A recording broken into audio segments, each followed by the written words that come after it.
목격학 K 권여 대표 모시겠습니다. 어서 오십시오. 예, 안녕하십니까. 트럼프 이재명 회동에 대한 외신 반응부터 좀 전해 주십시오. 예, 외신들이 대한민국 언론이랑 많이 다릅니다. 제가 무슨 뭐 말하자면 듣보잡 매체가 아닌 아주 주류 매체들 위주로만 정리해 왔거든요. 네. 일단 AP, 국제적 통신사 AP에서 이렇게 이야기합니다. 아주 이재명이 인테리어 칭찬부터 그 금색을 엄청 치장을 했다 뭐 이런 식의 칭찬한 것까지 다 직접 묘사하면서 네. 과잉 구애를 했다. 그리고 flattery, 아첨을 했다. 이런 상황에 대해서 묘사하면서 냉소적으로 보도를 했습니다. 그러니까 네. 그게 대단한 뭐 외교적 기술이다 이런 게 아니라 저 사람 참 뭐랄까 좀 속없게 그렇게 배알도 그냥 없다. 예, 배알도 없고 거의 실제로 그 본 것 같아요. 이재명이 가랑이라도 기겠다 이걸 본 것 같아요. 가랑이 기는구나라는 식으로 거의 보도를 한 거예요. 네. 워싱턴 포스트도 마찬가지입니다. 이재명이 압으로 이제 뭐 긴장 해소를 했다. 그러면서 힙드 프레이즈라고 합니다. 칭찬을 엄청나게 했다. 과잉으로 했다. 뭐 이런 이야기를 했고. 네. 그러면서 중요한 게 어떤 원칙적인 이의 제기라든가 협상에서 뭔가 이익을 챙겨간 것이 없다라는 식으로 이재명의 외교가 실리가 전혀 없다라고 네. 이야기한 거예요. 블룸버그 같은 경우는 참 오펜시브라는 표현을 써서 구애 공세를 했다. 아하. 그럼에도 불구하고 미국의 통상 입장을 못 바꿨다. 아하. 이게 핵심 다 이게 제일 중요한 내용 아닙니까? 아니 그 뭐 트럼프 앞에 가가지고 살랑살랑 웃으면서 서로 웃는 표정 지으면 이긴 거예요? 아니잖아요. 우리가 지금 이 관세 협상을 할 때 말하자면 그 올해 초만 해도 한덕수랑 통화할 때까지만 하더라도 정말 미국이 오히려 부탁하는 입장 그런 어떤 우리가 그 어떤 뭐랄까요 대한민국의 위상이 그래도 그 정도는 됐었는데 작년 같은 경우에는 트럼프가 일본보다 우리나라에 먼저 전화해서 일본의 이시바보다 통화를 할 2배 이상 했던 그러면서 그때도 조선에 대해서 먼저 부탁하는 그런 그림이었기 때문에 거의 대한민국 위상에 대해서 냉소하고 무시하는 듯한 투로 지금 이런 블룸버그, 뭐 워싱턴 포스트, AP 이런 데가 다 보도합니다. 여기 또 월스트리트저널 같은 경우는 이제 영상까지 첨부를 해가지고 긴장해서 압으로 전환한 걸 이야기하면서 그러니까 뭐 처음에 날렸던 소셜 미디어 그 글, 숙청 뭐 이런 것을 트럼프가 올린 글 긴장해서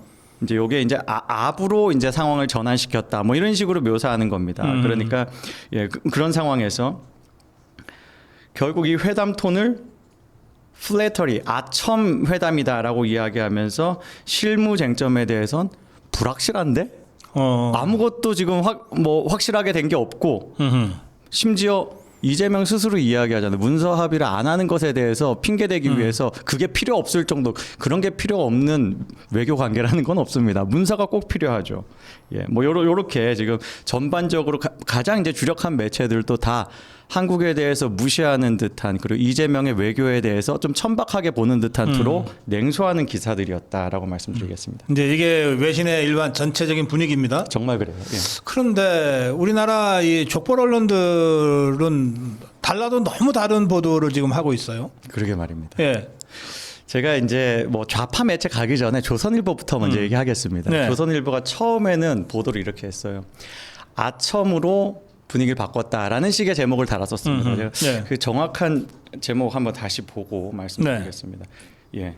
아첨 후에 환영받았다. 이렇게 제목을 썼거든요. 조선일보가 예, 그걸 제목을 바꿉니다. 한 3시간 정도 지나가지고 바꾸는데 네. 칭송 후 환영받아로 바꿔요. 조선일보가 알아서 기고 있습니다. 야, 조선 왜 그러냐 진짜. 그러니까요. 아니 그냥 모든 외신이 다 아첨이라는 표현을 쓰는데 겁나면 그냥 외신 인용하면 되잖아요. 그 AP에 플래터리를 쓰면 되잖아요. 그러니까 이게 칭송이라고 하면 칭송과 아첨은요 단어가 아예 달라요. 다르지. 그 전혀 다르지.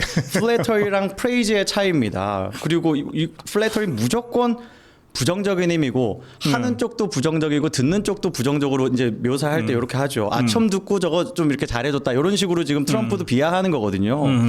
그런데 이걸 칭송으로 바꾸면 의미가 완전히 달라지는 겁니다. 예. 긍정과 부정 완전 그 차이를 조선일보가 할 정도니까 조선일보가 그냥 이재명 눈치 보고 겁먹어 있다. 이래서 우리가 진짜 이 우파 좌파 떠나서 이 레거시 미디어가 정말 문제가 많다라는 걸 확인하게 됐고요. 네. 또 다른 뭐 좌파 매체들은 당연히 지금 이걸 가지고 칭송을 하고 어마어마하게 이제 포장을 하는데 뭐 120점이니 뭐니 이런 소리를 하지만 아니 정상회담 합의문이 필요 없을 정도로 성공적이었다고 얘기를 하죠. 그런 이야기를 비판해야지 언론이죠. 예, 정치인이 세상에 존재하지 않는 이상한 세계관을 강요를 하고 있는데 네. 아이 그래서는 안 됩니다. 합의문이 필요한 겁니다라고 써야지 양심적인 매체죠. 대한민국 좌파 매체들은 기본적으로 언론의 윤리라는 것 자체가 없는 것이 아닌가라고 생각이 들고요. 네. 제가 사실 이 회담 전에 더 웃긴 좌파 매체의 보도를 봤거든요. 네네. 이재명이 입국하는 장면 누가 봐도 뭐랄까요 소외 당하는 그림이었습니다. 그러니까 냉대죠, 냉대. 다른 정상이 똑같은 공식 실무 회담을 와도 그것보다는 의전이 더 나옵니다. 그리고 뭐 실무 회담을 하는 카운터 파트들이 뭐 지금 우리나라 같이 가 있는 그 카운터 파트들에 해당하는 사람들이 와서 같이 맞이하고 그렇죠. 네. 뭐 장관이 아니면 차관이라도 나오죠. 그런데 부의전장 한 명만 나온 거는 이거는 그냥 대놓고 냉대 메시지를 보낸 거거든요. 이걸 전북 MBC가 어떻게 보도하냐? 전주 MBC인가요? 예, 전주 MBC가 실용 외교다. 이거는 실용 외교다. 그러면서 썸네일에 이재명의 그 냉대 장면과 윤석열 대통령의 환대 장면을 두 개를 같이 붙이고 실용 외교와 보여주기의 차이. 윤석열 대통령이 보여주기를 했다는 거예요. 그게 완전히 맥락이 다른 게 윤석열 대통령이 보여준 게 아니라 미국이 윤석열 대통령에게 보여준 겁니다. 그렇지. 예. 미국이 미국의 인력을 동원하고 미국의 돈을 써가지고 어마어마하게 큰 환대를 해준 걸 그걸 윤석열은 보여주기식 외교만 했다는 식으로 이야기한 거예요. 그리고 아니 뭐 국빈 초대 못 받은 게 윤석열 대통령 탓입니까? 예? 이재명이 국빈 방문 초대를 못 받은 거예요. 아니 국빈 방문이라는 건 이재명이 결정한 게 아니에요. 미국이 결정한 겁니다. 국빈 방문이냐 실무 방문이냐는 미국이 날린 초청장에 따라서 결정되는 거고 윤석열 대통령이 그만큼 실용적으로 미국과의 관계가 좋았기 때문에 국빈 초청 미국이 1년에 한 번 할까 말까 한국가를 부를까 말까 한 국빈 방문으로 간 것 아닙니까? 네. 그걸 이런 식으로 비교하는 걸 보고 와 정말 좌파 매체하기 힘들겠다는 생각이 들었어요. 그 더 웃긴 건 그 예. 영상 비공개됐습니다. 자기들이 생각해도 우리가 생각해도 이거 도움이 안 될 것 같은데라는 생각으로. 예. 윤석열이 이렇게 환대를 받았단 말이야. 뒤늦게. 그러니까 괜히 보여줬어, 막 이런 거. 예. 실성 외교는 뭐예요? 예? 실성 외교. 아 실성 외교요. 실용 외교가 아니라 실성 외교라고 댓글에 많이 올라오는데. 실성 외교는 그야말로 이제 이재명이 열어젖힌 세계 최초의 외교라고 생각을 합니다. 그러니까 누가 봐도 트럼프 대통령이 야 조은석 특검 저거 잭 스미스 같은 미치광이 같은 특검 아니야? 그거 막 완전히 말도 안 되는 수사하다가 트럼프 대통령이 대통령 당선되고 난 다음에 스스로 사임하거든요. 그래서 막 JD 벤스가 막 빵 터지고 웃는데 이재명은 좀 실성한 것 같더라고요. 자기랑 자기 지금 뭐 말하자면 자기 당이 출범시킨 거나 마찬가지인 특검을 강하게 비난하는데 옆에서 이렇게 웃고 있는 게 약간 실성한 사람처럼 보였습니다. 예. 근데 무슨 맥락인지를 몰랐던 것 같은데 그 이렇게 저 분위기로 보면 잭 스미스 얘기가 나오면 벤스나 이렇게 빵 터지는 건 그 맥락을 알기 때문이잖아요. 그러니까요. 이게 뭐 저 트럼프가 이건 농담이었다고 하지만 농담도 맥락이 있는 거 아니에요. 절대 이건 농담 아니고 제 예상에는 미리 준비해간 하나의 딱. 그런데 이게 잭 스미스가 갑자기 나오니까 이재명이나 그 뭐 통역이나 그 따라간 자들이 그걸 그 맥락 그 컨텍스트를 잘 몰랐을 것 같거든요. 아마 중국 정치권에 대한 이야기가 나왔으면 잘 반응했을 것 같아요. 미국 정치는 잘 모르는 것 같습니다. 잘 모르는 것 같아. 아예 모르는 것 같아요. 예. 뭐 그래서 약간 이제 뭐 김정은이 자기가 숙청한 사람 이렇게 이름 얘기하면 빵 터졌을 것 같긴 해요. 근데 뭐 미국 얘기는 아예 모르는 것 같고 특히 이제 트럼프 관점은 되게 싫어하는 것 같다는 생각도 들어요. 예. 근데 이게 농담이 아니다. 농담이라고 트럼프는 농담이라고 하면서 이제 다음으로 넘어갔지만 이거 절대 농담 아니다. 저는 그렇게 확신합니다. 예, 트럼프 대통령이 그러니까 이게 만일 그 SNS 글 없이 회담에서 즉흥으로 나왔으면 그러니까 회담에서 돌발로 나왔으면 그게 즉흥일 수도 있다라고 한 반반 정도 볼 텐데 글로 쓰는 거는 굉장히 어떤 계산된 굳은 마음을 먹고 명확하게 계획하고 하는 일이기 때문에 그 다음에 나오는 여러 가지도 그 언론 인터뷰에서 교회에 대한 급습과 그리고 미군 기지에 대한 급습에 대한 언급 그리고 거기에 대해서 심지어 미스터 언더튼이 그러니까 오해거나 혹은 루머이겠다라고 이야기한 것까지도 다 준비한 각본에 의한 것으로 저는 해석을 합니다. 거기에 잭 스미스가 한 방 빵 때린 것. 그러니까 웃으면서 너네 특검 이런 거야라고 하나 딱 잡아놓고 그리고 요거는 당분간은 휴화산으로 가지만 언젠가 또 다시 나올 수가 있다라고 예상을 합니다. 특검들이 화들짝 놀라가지고 오해입니다 이래서 왔던데. 그러니까요. 아니 뭐 그 조은석은 일단 미국 비자는 안 나올 것 같아요. 예, 미국 비자 신청하지 마시기 바랍니다. 예. 그 이제 3시간 전에 트럼프가 그 SNS에 글을 올린 것이 네.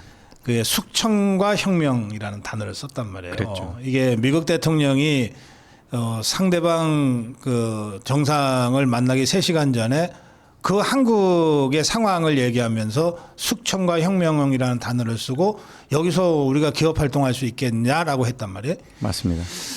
그 메시지가 너무 강해가지고 이게 이렇게 좀 해석이 잘 안 되는 것 같기도 해요.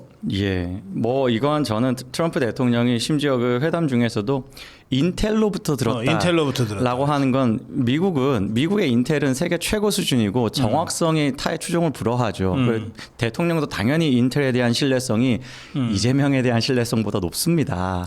그걸 자기가 정말 구체적인 맥락까지 다 반영된 심지어 여러 가지 사례를 같이 엮어서 보고된 것 그걸 보고 본인이 판단한 것과 이재명이 입으로 이야기하면서 적당히 둘러대는 것을 당연히 트럼프 대통령이 객관적으로 비교를 하고 본인의 판단이 있고 확신이 있습니다.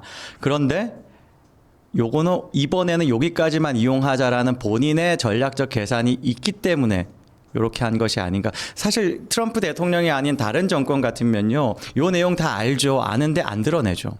트럼프 대통령은 전략적으로 요만큼 드러내고 모른 척도 좀 뭐랄까요. 능글맞게 그러니까 넘어가는. 그 역대 미국 정부가 이게 뭐 세상을 어떻게 돌아가는지도 모르고 그냥 막 천방지축 날뛰는 이 좌파들을 길들이는 방법이 그렇죠. 지금까지는 어떤 거였냐면 미국으로 초청을 해요. 네. 그래서 뭐 아주 좋은데 좋은 호텔 잡아주고 밥도 잘 먹이고 그리고 나서 인텔이라고 하는 이런 에이전트 기관들이 여러 개 있잖아요. 거기에 데리고 가서 그냥 북한을 보여줘요. 그렇죠. 예, 사진 영상을 가지고 지금 북한의 핵무기 개발 상태가 어떻고 지금 북한군의 그 무력 상태는 어떻고 근데 이거를 우리가 어떻게 환히 손바닥 위에 놓고 보는지를 설명해주고 그다음에 또 이를테면 북한 주민들이 뭐 대규모로 굶어 죽고 있는 사진도 보여주고 그런가 하면 이를테면 인도주의 교류라고 하면서 가갖고서 저쪽에 그 미인계에 당하고 온 사람들 있잖아요. 네. 뭐 굉장히 많다 그러던데 그런 사람들 중에 특별히 현안이 안 되는 사람 옛날 그런 경우에 그냥 사례 한두 개를 보여줘요. 우린 다 알고 있다는 거지. 그렇죠. 미국이 자기네들 첩보의 역량을 보여줌으로써 너네들 우리 못 속인다. 그냥 점잖게 하는 거거든. 그러니까 이렇게 트럼프처럼 대놓고 공개적으로 이런 경우는 지금껏 없었어요. 예. 그리고 이게 실제로 지금 대한민국에 효과가 있잖아요. 지금 네. 정성호 법무부 장관이 굉장히 강경하다가 CCTV 공개하는 것은 불가능할 것 같다라는 식으로 선회한 것 자체가 다 네. 지금 이거 의식한 것이고 앞으로의 특검 수사도 이걸 의식할 수밖에 없다. 이런 걸 생각하면 트럼프의 복합적, 다목적 계산이 굉장히 이례적인 방법으로 드러내고 예상하지 못할 방법으로 드러내고 이재명 정권과 특검을 완전히 혼비백산하게 만들었다. 예, 성공적이었다고 생각을 합니다. 근데 이런 거를 예상을 못했을까요? 예상 못하죠. 뭐 3실장이 다 지금 미국으로 가서 뭐 온 그 수선 떨 걸 다 떨었는데. 뭐 예상하건 못하건 이재명에게는 답이 없습니다. 답 없는 정권입니다. 예. 알겠어요. 그래서 이게 이제 공개된 30분간의 공개 회담에서의 장면이잖아요. 네, 네.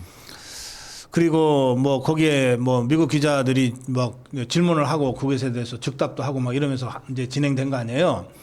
근데 정작 이제 우리가 걱정되는 거는 그러고 나서 뭐 이를테면은 교회 수색 문제라든지 뭐 군기지 문제도 이재명이가 뭐 떠듬떠듬하면서 이제 이른바 팩트 체크 어쩌고 저쩌고 하면서 설명을 하니까 뭐 그 얘기는 그러면 좀 이따 다시 하자. 그리고 이제 비공개로 전환했잖아요. 그렇죠. 거기서 무슨 얘기가 있었는지 이게 사실은 더 걱정이에요. 이재명이 내세울 수 있는 거는 참 부끄럽게도 친서 한 장.